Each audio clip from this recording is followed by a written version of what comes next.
Ukrainian President Volodymyr Zelensky met with British Prime Minister Boris Johnson, one of his staunchest backers, in Kyiv on Saturday. Johnson's visit to the Ukrainian capital was not announced in advance and comes as Russia is amassing troops in the east of the country after pulling back from the outskirts of Kyiv last week. The British leader announced on Twitter that the goal of the visit is to set out a new financial and military aid package for Ukraine against, quote, Russia's barbaric campaign.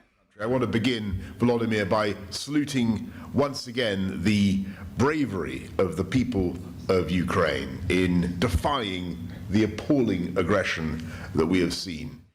Earlier in the day, Zelensky met Austrian Chancellor Karl Mayhammer, warning in a joint news conference of a tough battle ahead.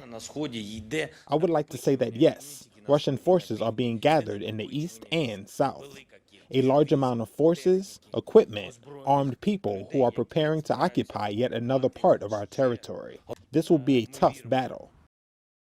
The meetings come just a day after officials say more than 50 people, including children, were killed in a missile strike on a railway station in the Donetsk city of Kramatorsk in eastern Ukraine.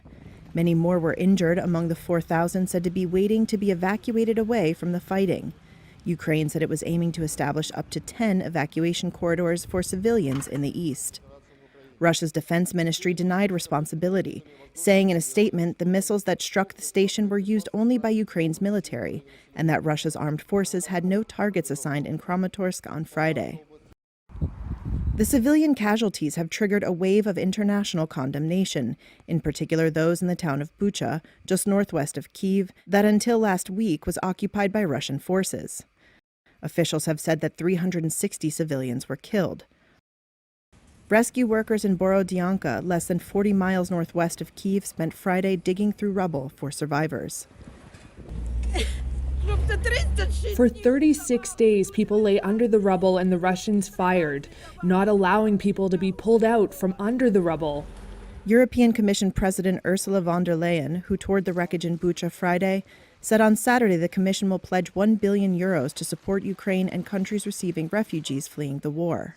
For the European Commission, that we want to pledge €1 billion. Zelensky continues to demand tough sanctions on Russia from the West. They have to do everything to force Russia to seek peace. Russia's invasion, which began on February 24th, has forced more than 4 million to flee their homes, turned cities into rubble, and killed or injured thousands. Russia has denied targeting civilians in what it calls a special operation to demilitarize and denazify its southern neighbor. Ukraine and Western nations have dismissed this as a baseless pretext for war. Moscow's sights are said to be set on gaining full control of Donetsk and Luhansk, the regions partly held by Russian-backed separatists since 2014.